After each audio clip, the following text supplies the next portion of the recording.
اگر شما در طول روز احساس میکنید که انرژیتون خیلی پایینه و وابسته شدید به خوردن شیرینیجات و نوشیدن قهوه، از طرفی دکتر بهتون گفته که غده تیرویدتون سالمه و مشکلی ندارید، از طرف دیگه آزمایشاتون همه چی خوبه و فقط کلسترولتون یه مقدار بالاست، ولی دور سایز شکمتون اگر خانمید بالای 35 اینچه و اگر آقا هستید بالای 40 اینچه و اختلال در خوابیدن دارید، یه ذره مه گرفتگی مغزی دارید، تمرکزتون اومده پایین، حتما باید بایومارکرهایی که مربوط به مقاومت انسولینی هست رو چک بکنید.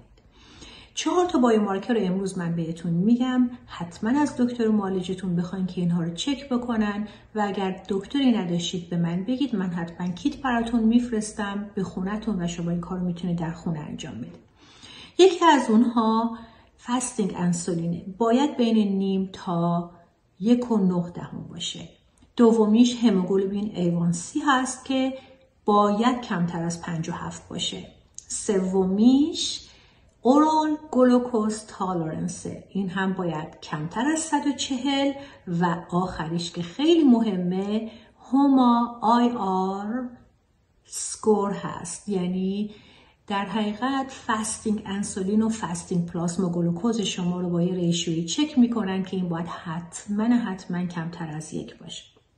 اگر خارج از این باشید شما متاسفانه دچار مشکل انسولین رزिस्टنس یا پری دیابتیس هستید و این خیلی بده، به خاطر اینکه به جای اینکه گلوکوز قند وارد سلول بشه و تولید انرژی برای شما بکنه، در خونتون معلق مونده. چه اتفاقی میفته؟ باعث آسیب زدن به ارگان ها. اولش عروقتون میشه، پس بیماری قلبی و سکته مغزی. دوم کنسر یا سرطان رو براتون ایجاد میکنه. سوم بیماری دمنشیا یا آلزایمر رو براتون به وجود میاره. بنابراین اصلا اینو شوخی نگیرید، جدی بگیرید. این علائم رو بالینی رو جدی بگیرید و آزمایش‌ها رو انجام بدید. من در خدمتتون هستم برای درمانتون. اوکی؟ این ویدیو رو لایک کنید، شیر کنید با دوستانتون، بذارید که همه راه درست تشخیص و پیشگیری رو بدونن. خدا نگهدارتون.